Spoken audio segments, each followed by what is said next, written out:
Hello. Thank you for being here. You're very welcome to our session today on patient voice, entitled Driving Change for Meaningful Engagement of People Living with Cancer in Policies. We're delighted to be sharing the room with you and do this work today. My name is Brad Love. When I'm not hosting UICC panels, I'm a faculty member at the University of Texas, where I study patient-centered outcomes, as well as a co-founder of Grit Health, a patient voice company. And I'd like to open this morning with appreciation for you all for being here, for being on the team of driving change through meaningful engagement and engaging in lived experiences. Also, of course, I'd very much like to express appreciation for UICC, that is making the statement of opening the summit with this topic, which will set the agenda for our next several days and the conversations we'll have together and the ways that we view the next set of panels and bits of information that we process will all now be filtered through our time together thinking about meaningful engagement. Similarly, much gratitude to our sponsors today, Amgen, Daiichi Sankyo, and MSD, all entities intensely focused on quality of life and innovation, which is the right place to be. Because as we can all agree, or we wouldn't otherwise be here, the future of innovation is patient voice. By tuning into lived experience and the way people experience their diagnoses, support for loved ones, support for community members, is where the opportunities of the future lie to improve policy, treatment protocols, medicines development, survivorship. And so this is the right place to be for the moment as we look toward the future of cancer control in a changing world, as the whole event is titled. As we start with that, though, and we're going to benefit from the wisdom of 4 panelists today who will come and share their experiences and participate in Q&A and dialogue with you all, I'd like to start by benefiting from your wisdom. You're here because you know things, because you have lessons to share, because you're participating in this dialogue. So if you have a mobile device, I'd love to ask you to get it out and focus on a screen. We have a quick poll that we can launch. And as you're doing that, and putting in just a few words to share in response to the prompt, and I'm just making sure the phones are at a different spot. Okay. We want to know, what does meaningful engagement of people living with cancer mean to you and or your work?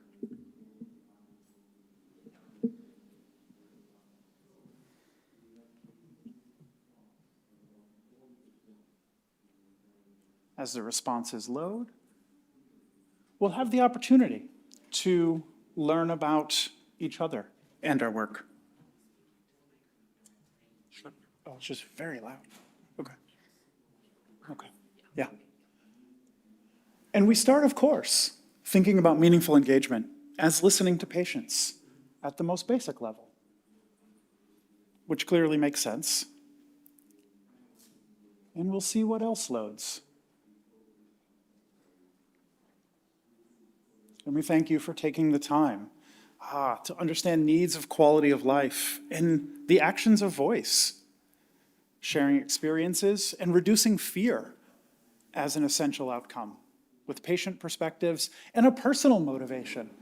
And one of the things for sure we can see, I'm willing to wager now as the responses scroll, part of the beauty of this is the multiple levels at which patient voice is impactful. There's an internal motivation of why I do what I do. There's the opportunity to think about advocacy, which gives us the opportunity to be engaged in policy, to make sure that within communities, people don't feel alone, and we have the opportunity to reduce isolation. And this is part of the beauty of lived experience, that it gives us space to connect with progress on so many different levels. We'll let a few more load up. And okay, engaging patients and families, again, another level. Yeah, and patient-reported outcomes are prioritized. Okay, thank you for sharing that. On that related note, we have one of the world's experts on this very topic going to join us in just a minute, Maya Olson. Maya Olson is a WHO technical and implementation consultant supporting the lived experience workstream of the WHO Global Coordination Mechanism on the prevention and control of NCDs. Prior to her role at WHO, Maya was the advocacy director for the NCDI Poverty Network and the NCD advocacy lead at Partners in Health, where the programs focused on building community to address the needs of the endemic, non-communicable, and injury burden among those living as in the world's poorest settings. She has lived experience of NCDs and is a cancer survivor, as well as co-host of the podcast Chronicles with 4 other advocates sharing lived experiences with NCDs and mental health across 3 continents. Maya, we're looking forward to hearing from you.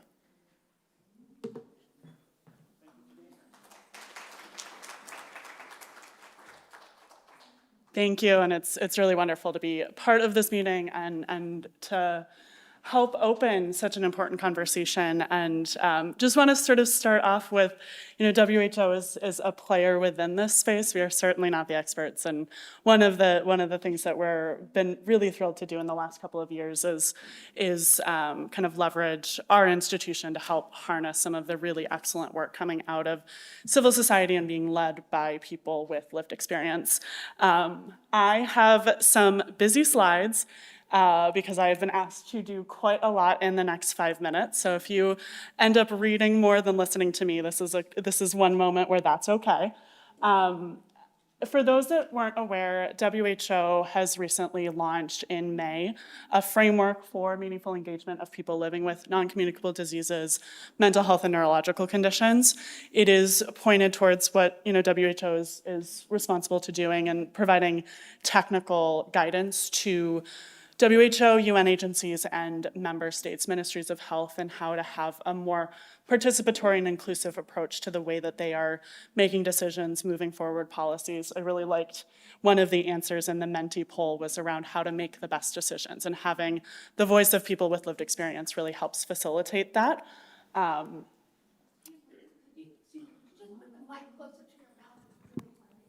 Of course, is that better? Oh, okay, thank you.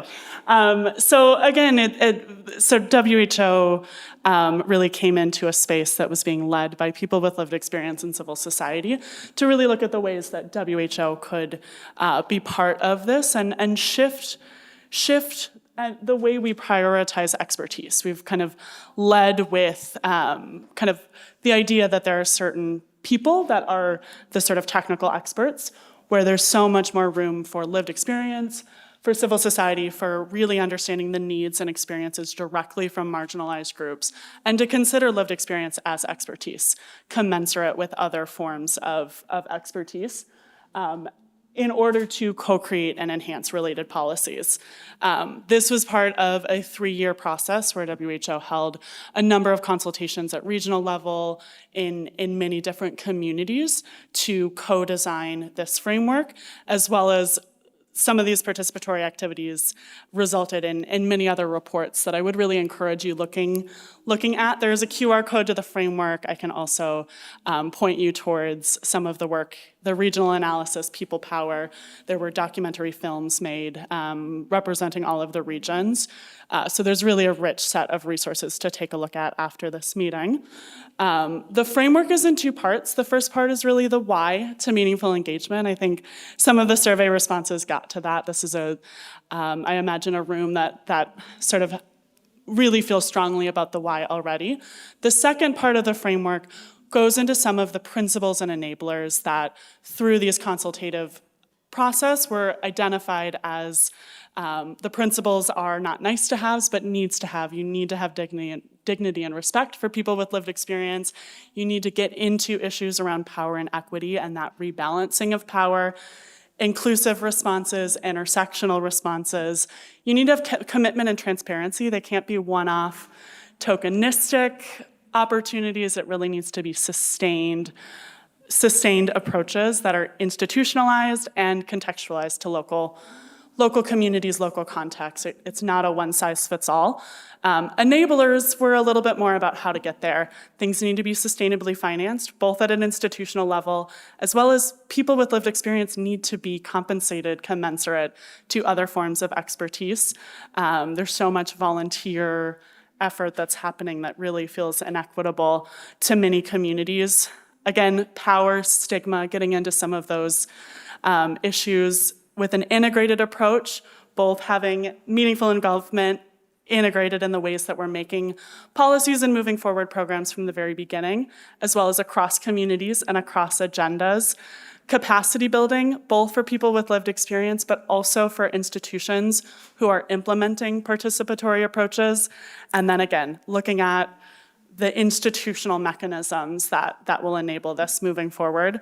The recommendations for member states are on a sort of phased approach with bronze, silver, and gold milestones, which we've found to be really helpful for moving some of this forward. There's many different ways to operationalize these very conceptual principles and enablers. There's so many examples of really effective work that's being that is happening, and new ideas, innovative approaches that are coming to the table. And everyone is starting from a different place, and that's great. And there's a way to sort of phase that approach moving forward. But I think as you talk to people with lived experience, if you talk to civil society, really having the courage to get started is the place that a lot of people overthink this, and you really just need to build this into the way that you're working with a culture of learning and feedback and co-design with people with lived experience. And institutionally, we need to have the same honesty, open-mindedness, humility that people with lived experience are coming to the table with. There are all sorts of biases within the way our institutions are constructed that make it really challenging to do this meaningfully. And so really sort of having that culture of open-mindedness as moving forward. I don't think I probably have much time to talk about this, but there's some really excellent examples happening all across the NCD and mental health space. I was asked to come with a couple of examples that weren't from the cancer community. I think the NCD Alliance of Kenya has done some of the most excellent work at country level in terms of working with a Ministry of Health to develop platforms for people with lived experience to be in committees with the ministry, helping to develop policies. The Wellcome Trust is a UK-based institution in mental health that's funding research, and they actually have a board of 16 lived experience advisors who are team members. They are kind of compensated like any other expert contributor, and they have mandates and requirements that these lived experience advisors need to be on every project, need to be part of the funding decisions that they're making as an institution, and I think that's really an inspiring example to look at. World Diabetes Foundation is one of many, many different groups that are really looking at innovative ways to bring people with lived experience into the program design. They're doing it with some digital literacy tools, but also to use people with lived experience to help with quality improvement, to evaluate programs, to really think about effectiveness, because who knows better what's working than the people that are sort of service users and in the clinics receiving those services. Really briefly, there's some great things happening with WHO in the next year. Our colleagues on the cancer program are trying to better understand the lived experience of people affected by cancer. So there will be some opportunities to be part of that conversation and to input into that. Leading into the high-level meeting on NCDs in 2025, there will be many participatory opportunities for people with lived experience to be part of the policy setting process alongside ministries of health. The first pilot project for meaningful engagement happening with a regional office in 6 member states will be focused on cancer in the Eastern Mediterranean region. In Middle East and North Africa. And then there's a lot of effort to further be part of a much larger community that's developing the evidence base and really thinking about the effectiveness of meaningful engagement. So I know I'm at time. I really think, really want to save room to hear from some of the excellent work happening. So thank you so much.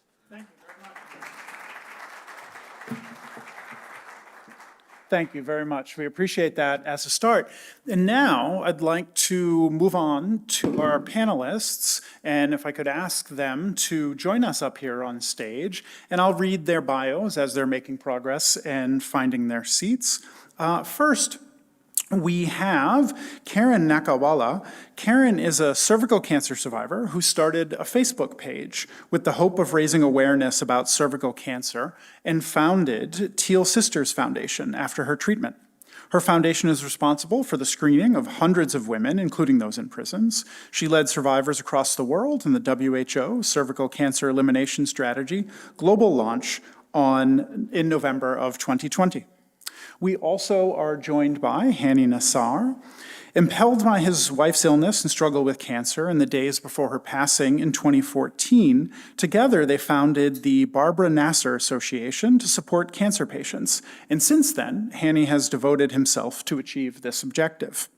The journey has also led Hani to bring together oncologists from across his country of Lebanon to apply their unique expertise to cancer patients' health and well-being. Being proactive has allowed the association to evolve to where it doesn't just create these medical connections, but is in fact about services for patients at every step of their disease, and thus making Hani a fierce defender and a spearhead advocate for the rights of adult cancer patients in Lebanon. We also have the good fortune to be joined by Tamika Felder, a global symbol of hope, all about driving change. As a cervical cancer survivor, she founded Survivor, Inc. in 2005 to empower women to share their stories and take control of their well-being. Today, the sought-after speaker and award-winning TV producer lends her influential voice to presidential panels in the U.S., international conferences like this one, and national and international media outlets. Additionally, Tamika is the author of Seriously, What Are You Waiting For? 13 Actions to Ignite Your Life and Achieve the Ultimate Comeback, as well as her own blog. Thank you all for joining us.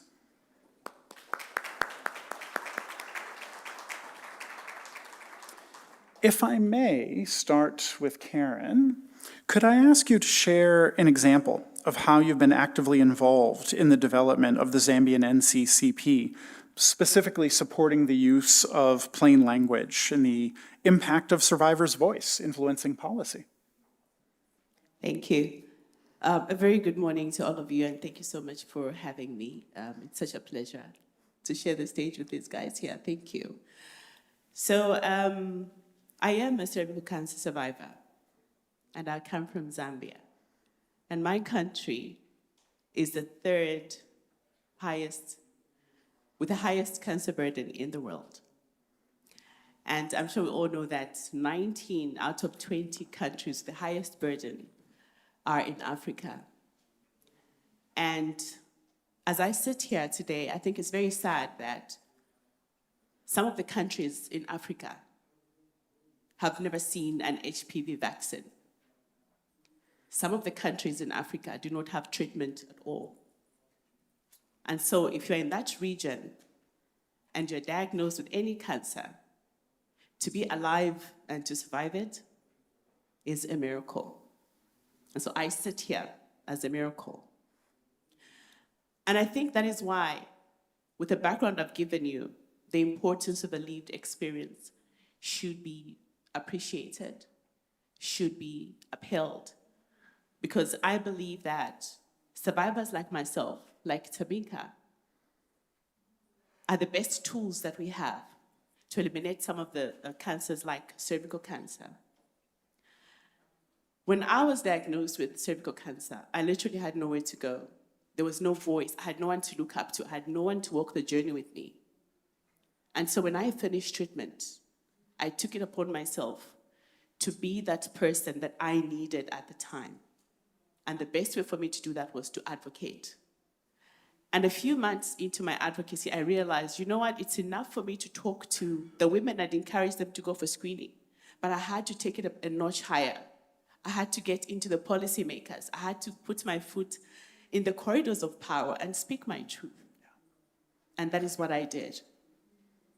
And I was lucky enough that the minute I made so much noise, I was co-opted to sit on the National Cancer Technical Working Group, and I was a part of the National Cancer Control Plan 23 to 26. And I am also a part of the committee that looks at curating messages, information, education, and communication literature on cervical cancer. Going further, after my treatment, I lost my already bad hearing. I only have hearing in one ear. And I started thinking about the differently abled woman.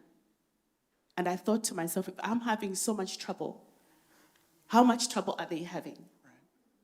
And so I went into the policymakers again and said, you know what, we have to include women with disability. How do they go to get screened? Some of them are not able to even walk up the stairs. They're not able to understand the language that is in your brochures or whatever information that you're giving out.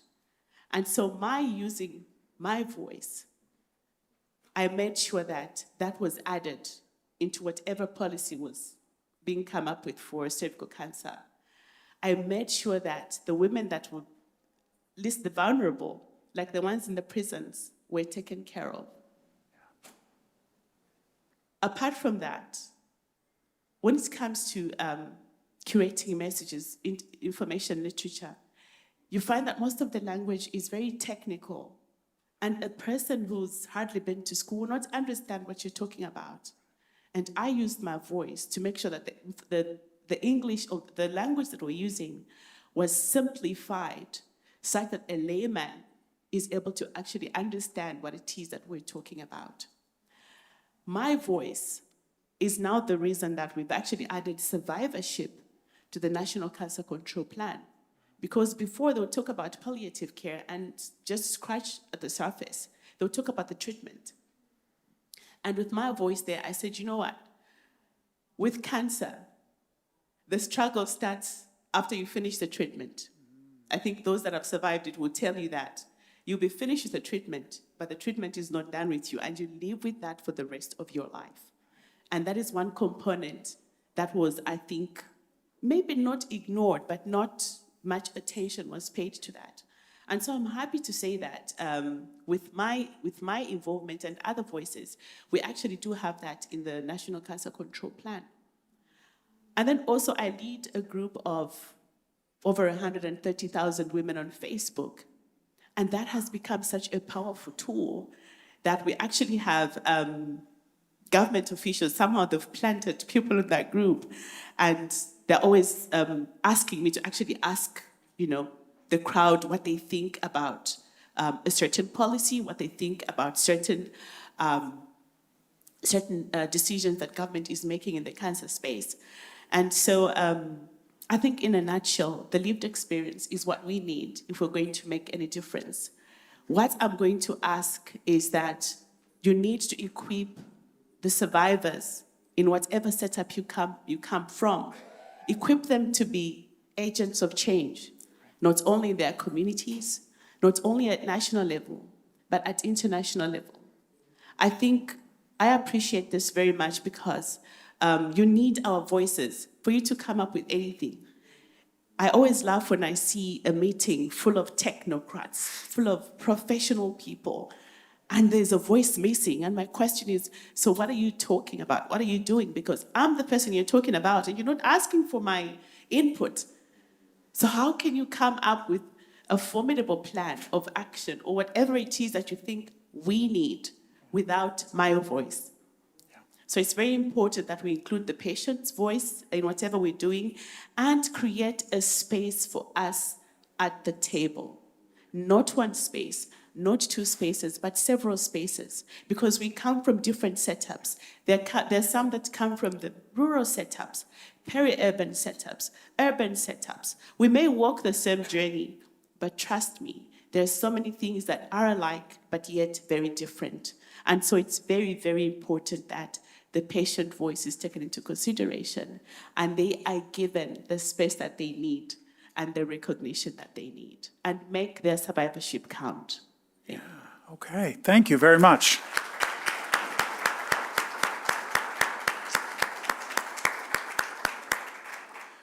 We thank you for your leadership. Hani, if I may come to you, could I ask you to share an example of your expertise as a caregiver, specifically about voicing the needs of patients in unstable political environments and advocating for access to medication, specifically also about your involvement in Lebanon's first NCCP? Thank you, Vlad. It's my great honor to stand at this World Cancer Leaders Summit and speak about my partnership with my late wife, Barbara. Together, we transformed cancer patients in Lebanon from mere statistics into a matter of Lebanese society. When Barbara received her diagnosis of breast cancer with bone metastasis and fractures, her medical team told us she had less than a year to live. 5 years later, they asked her, what's the secret that allowed her to live for this long? And her response resonates with all of us here today. Love is the most powerful remedy for this disease.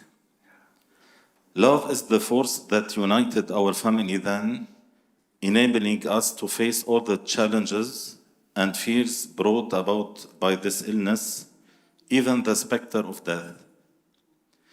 It is love that motivated us to embark on an 80-day journey, traveling all 1,655 towns and villages in Lebanon in a caravan to inspire every cancer patient to conquer their fears, just as Barbara did. It was love that empowered Barbara to carry her fragile body, marred by broken bones, and climb up the highest peak in Lebanon and the Middle East in 2013.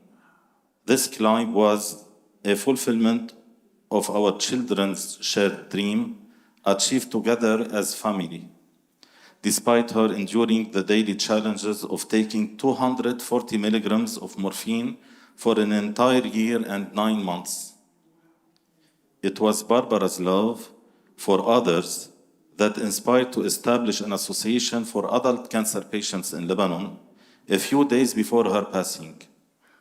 While all institutions focused on the care of children, the needs of adult patients were often overlooked, leaving them to grapple with the exorbitant costs of their treatments. Our primary objective then was to ensure that every patient could access treatment with dignity without the need for begging or pleading.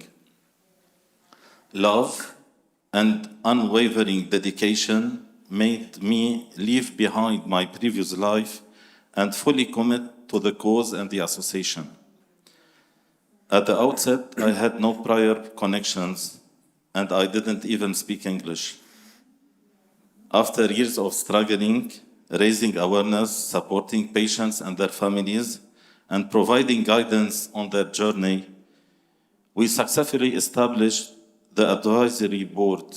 Today, it comprises more than half of Lebanon's esteemed hematology and oncology physicians. Additionally, we launched the Academy for Cancer Patients, with hundreds of patients grouped according to their specific cancer types.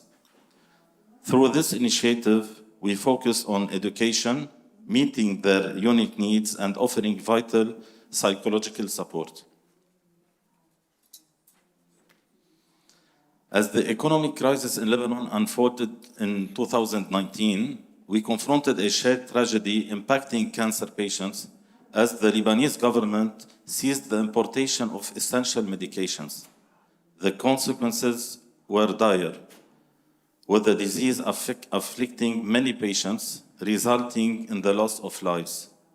We refused to remain silent and instead initiated large-scale media campaigns and organized numerous protests to raise awareness and draw attention to this critical issue.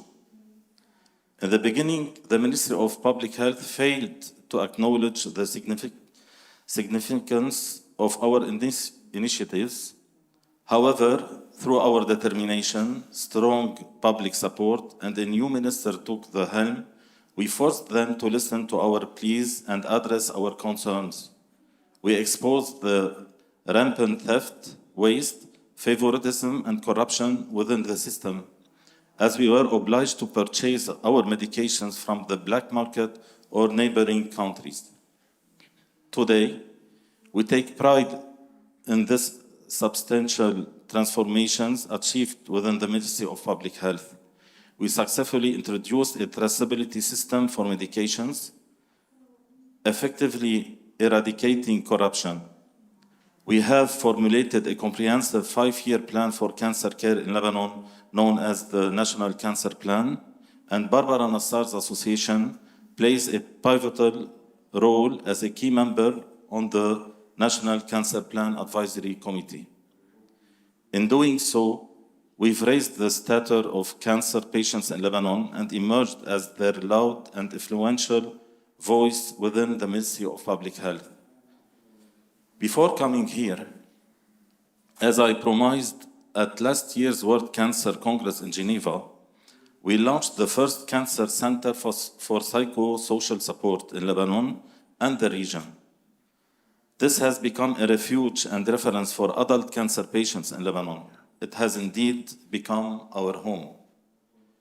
Last but not least, allow me to extend a heartfelt salute from the highest summit of cancer, the World Cancer Leaders Summit, to all our volunteers, to the one who captured my heart.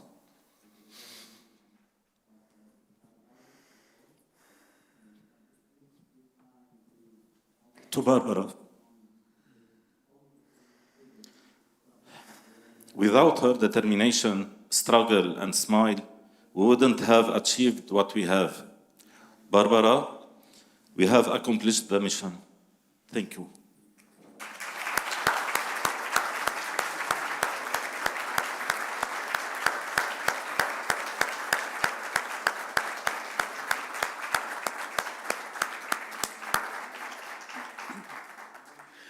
Hani and Barbara, we thank you for your leadership. Tamika, if I may come over your way and talk about your experience influencing U.S. policy, and specifically how you've so powerfully learned to harness voice and teach others to use their voice to affect policy change. We would love to hear about your experiences. Thank you, and I'm honored to be here and honored to be with this panel, you, the experts, and every single one of you in the room. Patients just want to be heard. We want someone to know what happened to us, how did it affect us, and what we want people to know about those things. And so, working as a journalist, I knew how to cover those stories, I knew how to tell those stories, but then when it impacted me personally, I didn't know how to do that. So I got upset, and a lot of times that's what happens. Something in the system doesn't work, we feel that we're disenfranchised, and how do we make a difference? We want to do something about it, so how do we make it right for other people? That is bravery. That is taking one of the most horrible things that has happened to you personally or a loved one and sharing it with others. Then you take it to another step. So they're sharing your story, making your voice or your loved one's voice or just anything that you care about in your community being heard. But what happens is when you make change, when you take it to a political policy level, and you make lasting change, even when you have to go and fight it again when they try to change it or do whatever, but it means stepping up, sharing your voice, and putting your feet to the pavement, right? Making sure that you know what needs are there, you know what resources are needed, and you know who are the change makers, right? So everyone in this room is a change maker, but how do we get it to the policy level and make our voices heard? And that comes from making it personal. You know, you sharing what happened, you joining collectively with other organizations, right? So we're not in a silo where we can do this alone. this is a leaders summit, right? So we are all leaders in this field. So who in this room can you partner with? Who can you call to support your efforts? A lot of times, being a cervical cancer survivor, I also speak about breast cancer. My father died of colon cancer, my mother of multiple myeloma. That means that even though my organization focuses on cervical cancer, if someone needs me to go and talk about colon cancer, I'm there. I will go to the federal level and talk about it, but I will also go to the state and local issue. So it means being knowledgeable of the issues, because we as patients bring the data to life. A lot of times, I think when people are doing this work, they forget that all the data, all the numbers, those are patients. Those are patients. Those are people's loved ones, right? So when you go and you want to make political change, you want to make sure that you bring the data to life. And you do that, and it doesn't mean that you may win on the first try, right? A lot of times you won't. There are times when we fought for bills, and it's taken us over 5 years to get just a little inch of movement on that bill, but we don't stop. It means making sure that policymakers know your name, they know your organizations you're affiliated with, they know the cause, you make them care. And so sometimes it feels like thankless work, sometimes it feels like ripping the Band-Aid off over and over again. But when you get that yes, and you go and they sign that bill or they sign a proclamation, and you've made that lasting change, that's what it's all about. Thank you.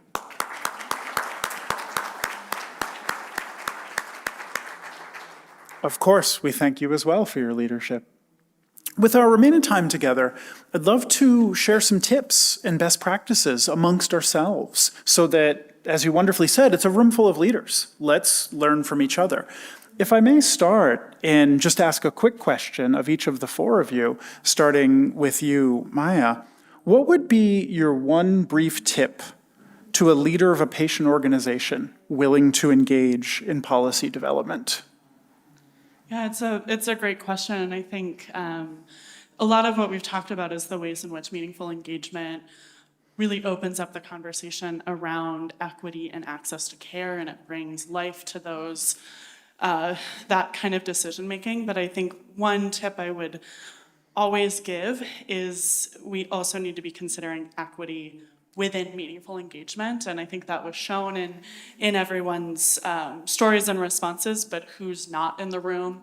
Why are they not in the room? Are there barriers like visa and language and travel funding and those sorts of things that keep people from being part of the processes? Are shared spaces between people with lived experience and with other stakeholders? Is there respectful person first language being used? Are there people in the room making sort of sweeping derogatory claims around what we do as patients or don't do? Are kind of the lived experience, the meaningful engagement work, is that sort of sitting in its own corner as a separate stream, or is it integrated within the work? And do people with lived experience have the tools that they need to kind of confidently be part of this work? And I ran a leadership program where we were working with emerging advocates with lived experience, and we spent hours just sort of talking through how ministries of health work, what are the different WHO versus UN, like those structures. Not everyone comes to the table automatically understanding all of the levers of power, and so what can we do to really work on capacity building and accompaniment to make sure that people really can use their personal story and shift that into a call to action and be able to make the sorts of policy changes that Tamika was talking about. So that was a lot of different pieces, but just sort of equity within meaningful engagement as important as the ways in which meaningful engagement can really push us towards more equitable health solutions. Okay, thank you. And Tamika, what quick tip would you involve? Making spaces safe, and piggybacking on what you said, for patients to step up, share their stories, and be engaged. A lot of times you all are doing this work and you want the community to come and be a part of the resources that you're sharing, but are you making it a safe space, right? Are you making it a safe space for them not only to come and engage, but also then to share so that they can tell others. And there's that domino effect of more people getting involved and being a part of, whether it's screen and treat, or maybe it's just awareness, whatever it is, you have to have safe spaces. And a lot of times people think they have safe spaces because they're in their kind of own zone, not thinking about others. And I love that this is a global look, right? And so we all should learn from each other. You know, what works in the US may not work in Lebanon or other places. And so we all learn from each other. And how do we keep that going so that we can make this world more cancer-free? Because that's the ultimate goal. That's right. Thank you. Hani, what tip would you suggest for an aspiring leader? Yes. My piece of advice is to cultivate a robust network and work passionately and transparently. Building and maintaining strong connections with stakeholders, including policymakers, healthcare professionals, and other advocacy groups, is essential. Equally important is the transparency and integrity you bring to your work. Okay, thank you. And Karen, what tip would you share? It's difficult, but I think going with what Tamika said, it's very important that you recognize and appreciate and respect the survivors.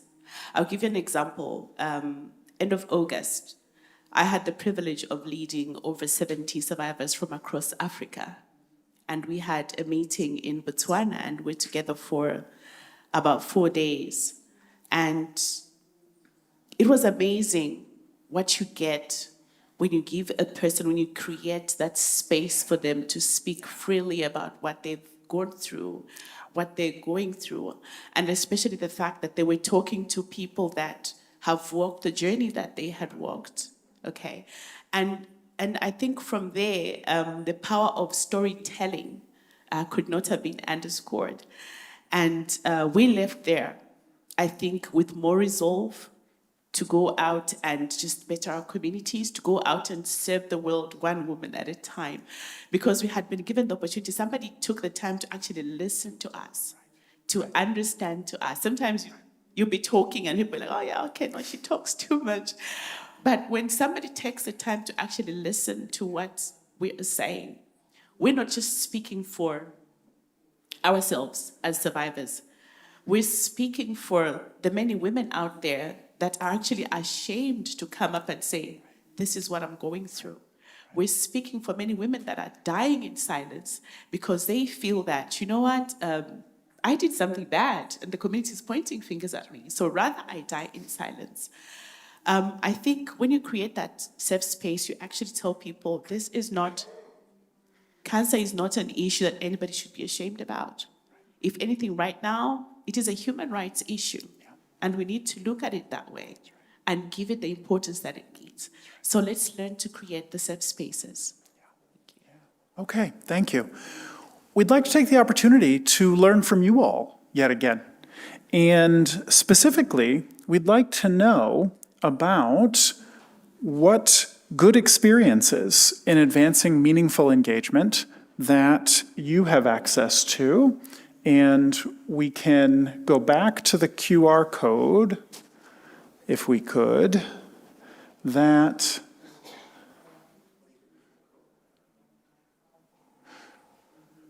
should give us access to the next question, asking about what good experiences. If you open Menti on your phone, it should give you a prompt for the next question already, but we look forward to hearing from you.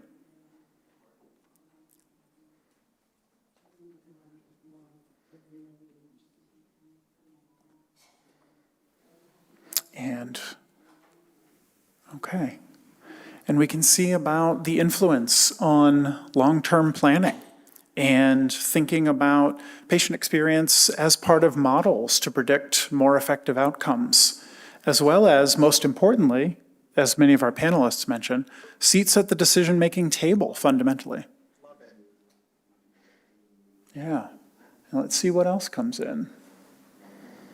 Okay. And again, following the theme, engaging with underrepresented groups to understand their preferences and barriers. But, Karen, as you were just sharing, the importance of that actual listening to make things personal and authentic. Tamika, as you mentioned as well. Okay. Share the care and education, families of people, and thinking about what matters most to the survivors as a wonderful bit of moving forward and thinking about how to better assess outcomes and what plans can look like. Okay, and continued involvement. That said, we've had a chance to spend some time together and do quite a bit of sharing that doesn't end today or with this session. So we'd like to follow up a little bit with some opportunity for continued team building and accountability. What's the one thing you can do in your domain? We'd love to hear about this to create progress. What tangible, concrete actions might you share, which can be part of our ongoing dialogue together? And we'll see what responses come in.